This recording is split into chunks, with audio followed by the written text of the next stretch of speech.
¿qué tal? Bienvenidos a Librevisión Televisión. En el espacio de hoy, donde las historias reales nos inspiran, nos confrontan y nos enseñan que siempre se puede salir adelante. Hoy tenemos con nosotros a un hombre cuya vida no comenzó fácil. Creció en un hogar muy humilde, enfrentando una de las ausencias más difíciles que puede vivir un niño, el abandono de su padre. Pero lejos de dejarse vencer por las circunstancias, convirtió el dolor en impulso y la necesidad en fortaleza. Nos acompaña Pablo Mesa, un ejemplo de resiliencia, esfuerzo y superación. Pablo, muchísimas gracias por estar aquí en la casa de Librevisión Televisión. Es un honor para nosotros, pero tú vienes desde muy lejos, ¿eh? Sí. ¿Cómo estás, Pablo? Gracias, Magda, gracias a toda tu producción por este espacio. Y vengo, como diría el Papa Francisco, del fin del mundo, de Argentina. Como 8 horas de vuelo, Buenos Aires, Miami. ¡Wow! Y después esperar un poco y hacer la conexión Miami-Orlando, que son 2 horas y media. Bueno, todo ese tiempo. Oye, Pablo, cuéntame un poquito más de Argentina. ¿Eres de Argentina? ¿Cuánto tiempo? ¿Pero tú eres original de Argentina o viviste en otro lugar? No, nací y viví hasta mis 20 y pico en Buenos Aires siempre. ¡Wow! Y después se dieron cosas que me hicieron ir por todo el mundo. Pero vengo de una familia muy humilde.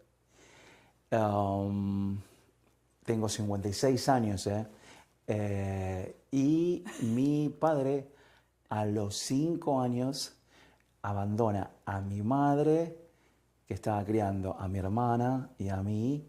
Y mi madre tiene que trabajar en hospitales privados. Ustedes dicen hospitales, acá nosotros decimos sanatorios al hospital privado. Sí. Ella trabaja en la administración, doble turno. Me acuerdo llorar que mi mamá nos dejaba como a las 4 de la mañana. Yo agarraba en la cama, estaba durmiendo, agarraba un pullover que tenía el olor a ella. Wow. Y simplemente lo abrazaba, lloraba un poco y me quedaba durmiendo un poco más hasta que me iba a la escuela. Y aparecía mi mamá nuevamente como a las 11 de la noche. Ella todo el tiempo de lunes a viernes trabajando y los fines de semana se iba a limpiar casas para dar educación y alimento a sus hijos. Quiero ir más profundo que eso, Pablo. ¿Cómo impactó el abandono de tu papá? Porque para mí no es lógico. ¿Cómo impacta tu vida? Hoy lo puedo ver como adulto, pero en ese momento había cosas que me dolían. Era una mezcla de sentimientos, porque en un punto mi padre era agresivo. No llegó a ser alcohólico, pero tenía un carácter bien fuerte. Lo vi a él gritando a mi madre y golpeándola, pero no muchas veces. Y a mí eso me generaba miedo. Y cuando él llegaba, yo tenía miedo. Me dio, con lo que yo diría, cinturón, y acá le dicen correa. Correa, ajá. Yo hoy cierro los ojos y pienso en ese momento y puedo sentir el dolor que yo me cubría con la frazada para no sentir los golpes de ese cinto. Entonces ahí tenés esa mezcla. Por una parte, como que cuando se fue sentí como una descarga, no va a haber más. Pero eso es abuso. Es abuso. Es abuso. Después, hoy lo madurás a esta altura, pero en ese momento vos no entendés qué te pasa o qué está pasando en tu realidad como niño. Estás con un padre que querés, pero que no es el padre que ves llegar con los demás compañeros de la escuela, que ama, que abraza, que contiene a sus hijos. Y por un momento querés que se vaya. Y cuando empieza a sentarse, que se va desapareciendo... ¿Cómo a qué edad sucede eso? Eso empieza desde los 5 años y se va de casa cuando ya tengo 7 y pico, 8. ¿Y recuerdas todo eso? Sí, yo me acuerdo. Me acuerdo porque también pasó una vez que yo lo vi llegando a casa y yo ya estaba gritando por la ventana hacia la vereda y cuando él me ve gritando por la ventana de la vereda, vi la cara de él, entró y sacó el cinto y me empezó a dar. Lo recuerdo como si fuese hoy. Pero también recuerdo navidades que yo esperaba en la puerta de casa que él llegue y no llegaba. Esa mezcla de las dos cosas, ¿no? Tienes abandono, tienes algo que un niño va a recordar toda la vida. El abandono y también la violencia que se está viviendo en tus cuatro paredes, ¿no? Claro. En tu casa. Y a todo esto, cuéntame qué pensaba, cómo veías actuar a tu madre. A mi madre ¿Qué pasó ahí? la veía, hoy la valoro muchísimo más, pero en ese momento es como que la veía como una figura débil que no hacía nada. Él se fue y está. Y como niño te preguntabas por qué no tenías esa parte que todos los demás niños tenían. ¿Por qué no tenías esa persona, esa figura masculina?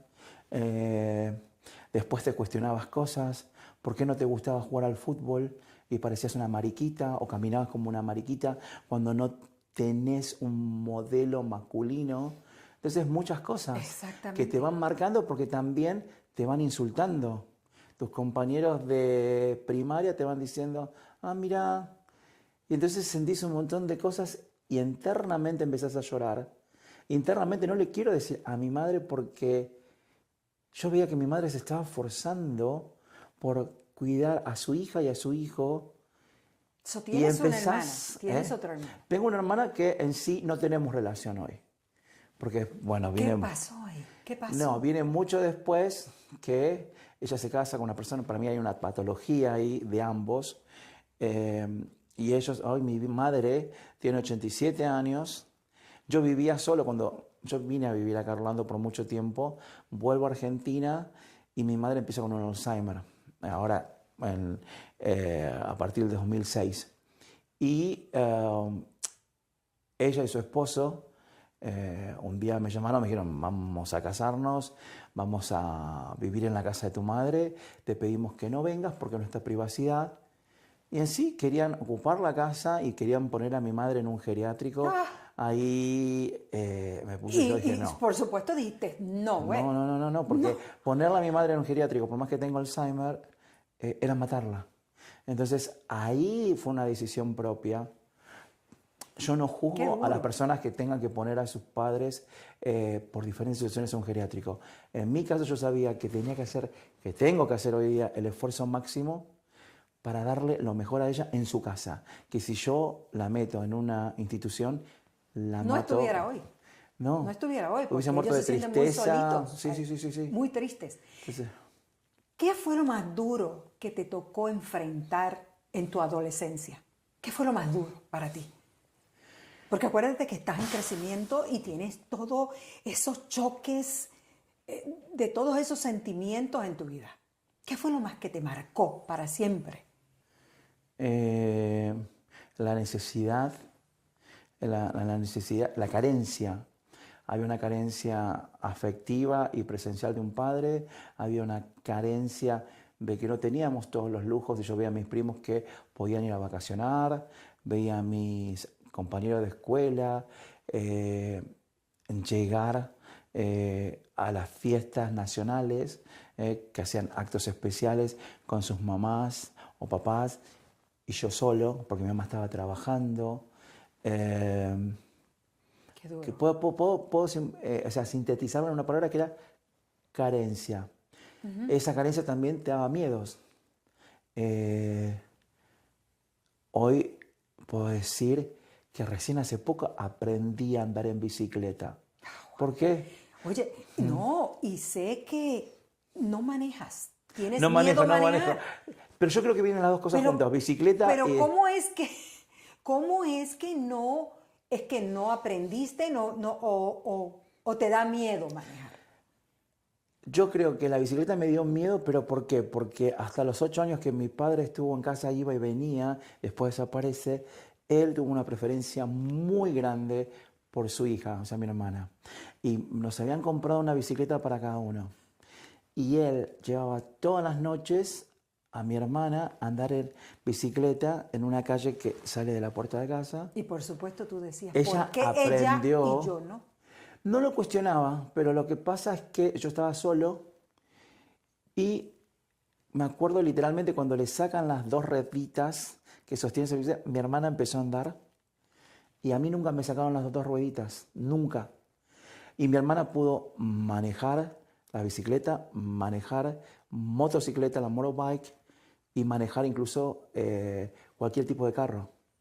Pablo, Yo creo que de ahí viene por qué yo, y eso me enteré cuando estuve en Holanda y estaba en un grupo y en una actividad grupal nos mandaron, ¿qué actividad quiere hacer el grupo? Y todo el grupo eligió andar en bicicleta. Y yo me puse, y ahí ya tú tenía, no podías. yo tenía 30 y pico de años ya y me puse a llorar. ¿Y por qué? Y ahí salió a flote ese miedo, porque no tuve quien me enseñe, porque no Claro. pude. Ahí ¿Sentiste empecé, resentimiento en ese momento o enojo? ¿Y cómo bregaste con ese sentimiento? cuando me pasa eso a los 30, no, fue liberador, porque fue liberar no resentimiento, pero dolor. Dolor de lo que una carencia, una ausencia, una persona, de que tendría que ser el que te hubiese dado un modelo, una ayuda, un mentor, no estuvo. Pero yo creo, y eso ya va la creencia o la fe cristiana que tengo, creo que Dios pone a Lo personas, que te sacó de todo. o me sacó o me puso. En ese sentido, cuando aparece Exacto. ese dolor y que yo puedo entenderlo, ese grupo de personas que estaba conmigo en Alemania, en Holanda, me ayudan a subirme a la bicicleta y a empezar a girar los pedales. Y ahí yo voy sanando. Y fue liberador. El tema es cuando empezás a confrontar tus miedos, llorás lo que tenés que llorar y ahí empezás a rehacerte. Claro. Lo de... ¿Qué aprendiste de tu madre? de ¿Qué mi ma- aprendiste? mi O madre, de las personas que te criaron. o sea, de ¿Era mi- solamente ella sola o habían otras No, personas? ella. A mí me molestaba mucho, y también después tuve que elaborarlo, que todo el mundo habla de los abuelos y parece que los abuelos es la panacea y lo más lindo. En mi caso no.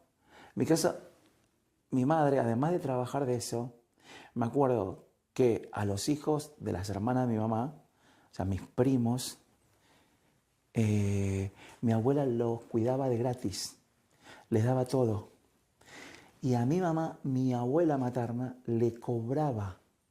Y no solo le cobraba, mi mamá nos dejaba, le dejaba a ella alimento para nosotros. Hay algo que en Argentina, saben que comemos mucha carne en Argentina. Hay una carne que me gusta que es un steak, que es como el tibón steak, pero más ancho, más carne. Decimos bife ancho. Y es lo que más me gustaba de chiquito. Cuesta, bueno, en ese momento costaba mucho barato, hoy cuesta más cara la carne. Pero mi mamá, de sus ahorros, de todos los sacrificios que hacía, compraba eso para nosotros. Nunca lo veíamos porque mi abuela nos daba otra carne y esa carne se la daba a mis primos. Entonces me decís, otra no, fue mi madre. Y lo que yo saco es esto, es mi cuarto daba en diagonal al cuarto de ella. Y yo me acuerdo viendo de mi cuarto al cuarto de ella a mi madre de rodillas en la cama, llorando y escuchaba el Salmo 23 y se iba a dormir llorando. Nunca nos hizo drama o se puso en drama queen o compartió todo el dolor y la carga que sentía en ese momento de lo que le costaba su vida, su tiempo, su juventud, criar a 2 hijos. Nunca reclamó nada. Entonces, esa es mi inspiración. Ella hizo todo y más de lo que debía hacer, simplemente por amor a sus hijos. Jamás reclamó nada. Hoy, que tiene Alzheimer, yo no puedo hacer menos. No, Para mí es un más que ejemplo. cuidarla como, Amarla, como un cuidarla. tesoro. Exacto. Como un tesoro. Pablo, ¿en qué momento tú decides cambiar tu historia? ¿En qué momento llega eso? No, eso es como... me acuerdo que yo estaba en la universidad, estaba en el primer año de la universidad y había un programa que llegaba a Argentina que era de la National Geographic, pero en Argentina se le ponía el nombre de La aventura del hombre. Y me acuerdo que ese programa mostraba la guerra que estaban teniendo Irak, Turquía, estaba Saddam Hussein por ahí, y los kurdos, esta etnia que estaba en Irak, saliendo de Irak y quedándose estaqueados en medio de la montaña en Turquía. No sé por qué, pero yo ahí me arrodillé a mi cama y le dije, Dios, si alguna vez en la vida pudiera ayudar a esta gente, me encantaría. No tengo sangre ni árabe, ni persa, ni turca, nada, pero yo quería ayudar a esta gente. Y de pronto vi el techo de la habitación de mi casa lleno de humedad, las paredes llenas de humedad y las monedas que mi mamá me dejaba para ir a la universidad. Bueno, yo decía, Dios, no tengo un peso, pero esta es mi oración. Y con el tiempo yo seguí estudiando, fui guía de turismo, empecé a trabajar como agente de viajes y de pronto aparece una oportunidad que una empresa acá de Orlando necesita un manager en reservaciones. Pero porque era en el momento que todavía no teníamos muchos emails y manejábamos todo por fax. Y el fax no funcionaba, yo tengo que llamar a esta empresa de Orlando y si necesito el bloqueo de estas habitaciones. Y yo le hago una broma, cualquier cosa que necesites una persona, avísame. Y al día siguiente esta persona me estaba llamando diciendo, necesitamos un manager de reservaciones acá en Orlando, ¿querés venir? Y yo decía, no, porque en ese momento, en los 90... Pero fíjate que tú lo pediste, si no lo pides no te lo dan. Pero no sabía por dónde iba a venir. Y vino, pero encima si yo estaba... Si no lo pides, no lo dan. Claro, pero por algo te pasó. Sí, pero porque ni siquiera económicamente me convenía a mí. Porque en ese momento había una administración que había puesto el valor peso argentino con el valor dólar, era 1 a 1. Y venirme a mí a Orlando era más caro porque yo tenía que pagar mi renta, que en Buenos Aires no la estaba pagando, y tenía más gastos que en Buenos Aires. Y mis amigos me dijeron, anda. Un amigo mío me dice, anda porque Dios está envuelto en esto. Anda porque el deseo que tenés para ir a Medio Oriente está en esto. Yo no lo veía, pero confié en el consejo de mi amigo. Y fue así. Quiero ir un poquito para atrás. ¿Qué significa el perdón, especialmente para tu padre? ¿Lo has perdonado por todas esas cosas que pasaron en tu infancia, el abandono? ¿Has podido dentro de ti perdonar a tu padre? Sí, pero... ¿Sientes resentimiento todavía hoy? No, siento dolor porque no... A ver, cuando surge esto, que yo me vengo acá y después surge la oportunidad que yo me voy a Medio Oriente, vuelvo a Argentina para despedirme de mi madre.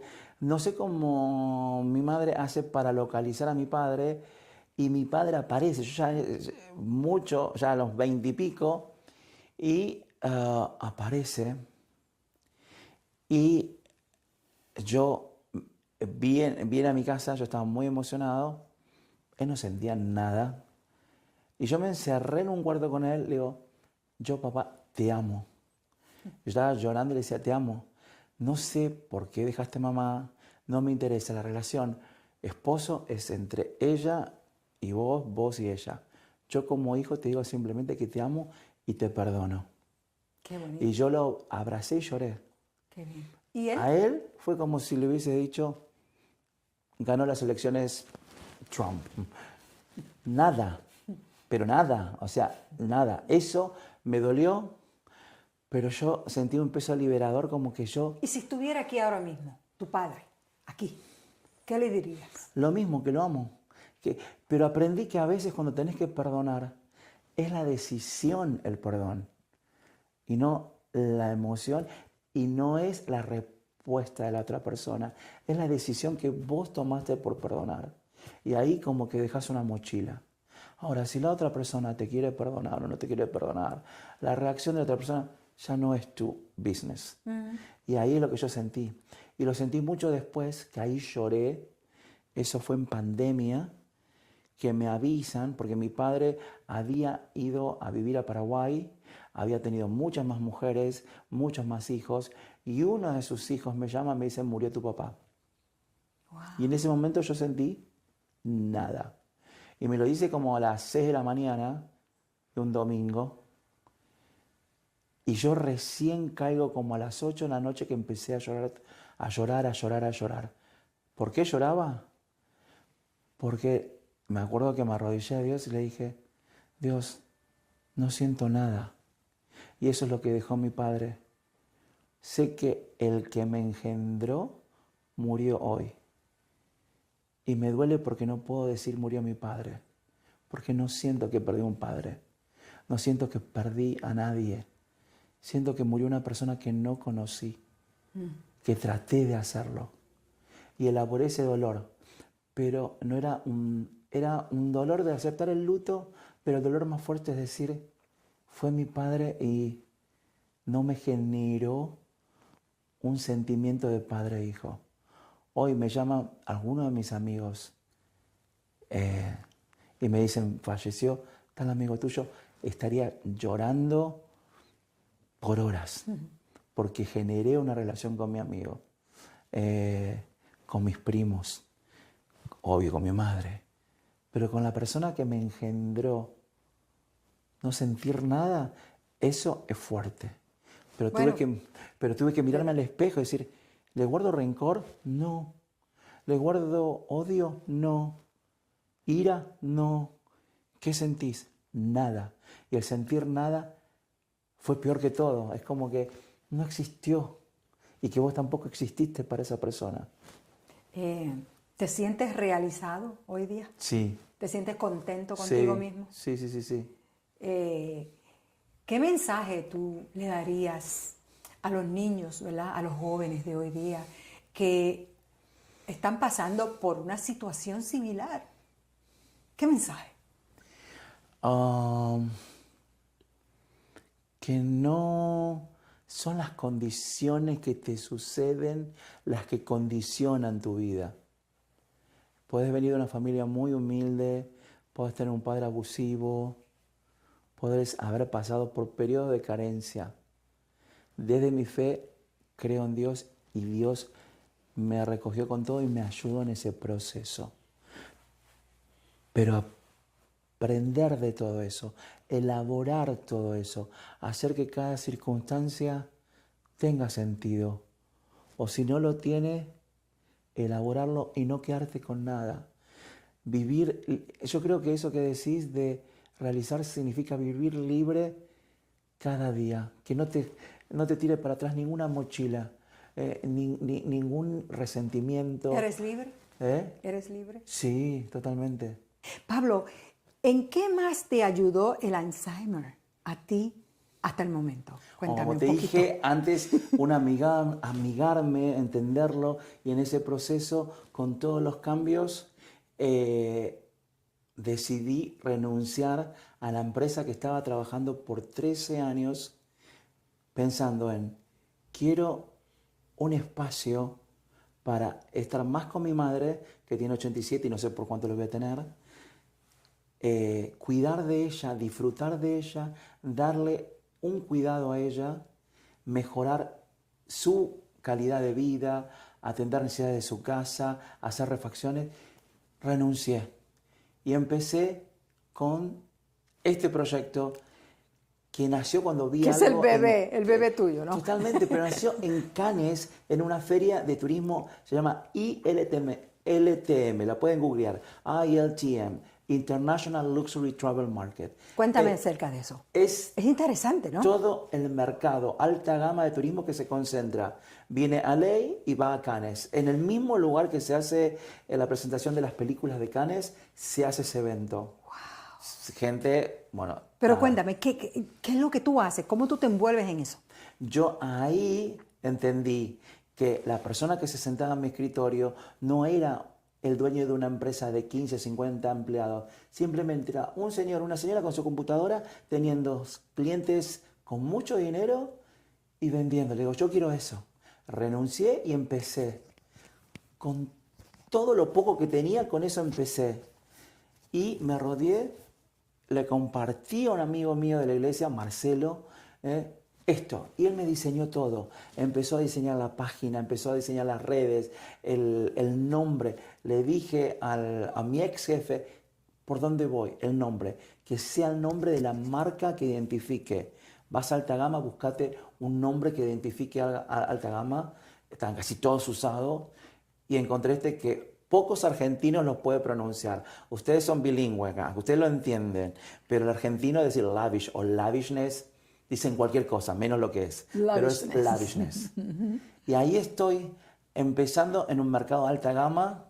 Vengo acá porque una organización de turismo alta gama de Argentina que nuclea hoteles, transportistas y diferentes agentes de viajes, vamos a exponer en Fort Lauderdale el 9 y el 10 y en New York el 11 y el 12. Entonces, para mí es un gran challenge. ¿Por qué? Porque va a haber operadores de 20, 30 años. Y yo, habiendo empezado esto. Y tú, como un rookie. Pero hay algo que hablamos todo este tiempo que me sostuvo en mi vida y es lo que pasa ahora. Sé que va a estar Dios y eso me sostiene. Y rodearme de que estoy acá con mi amigo Gary, que me trajo, que estoy en la casa de él, y cada persona que Gary llega y comparte conmigo, me hablan de historias de vida que pasaron por crisis, se quedaron acá en Orlando o en Puerto Rico sin nada y hoy son empresarios, hoy están invirtiendo, yo diría miles, pero están invirtiendo millones de dólares. ¿Cómo se hace eso? Simplemente no rindiéndote. Y en mi caso, creyendo que este es el momento Dios... que no te vas a rendir. Yo te deseo la mejor de la suerte y sé que te va a ir muy bien porque el espíritu lo tienes, ¿ok? Y te encuentro ahí en el futuro con una compañía tremenda. Así es que estas palabras ya tú sabes. Claro que sí. Y tú vas a ir, tú estás pasando fronteras, cariño. Así es que muchísimas gracias por estar en la casa de Libre Visión. Es un honor para mí tenerte aquí y ya eres parte de nuestra familia. Así es que Libre Visión Televisión te da la bienvenida. Gracias. Y nos vemos el lunes. Lunes, perfecto. Claro que en sí. Fort Lauderdale. Es difícil decirlo.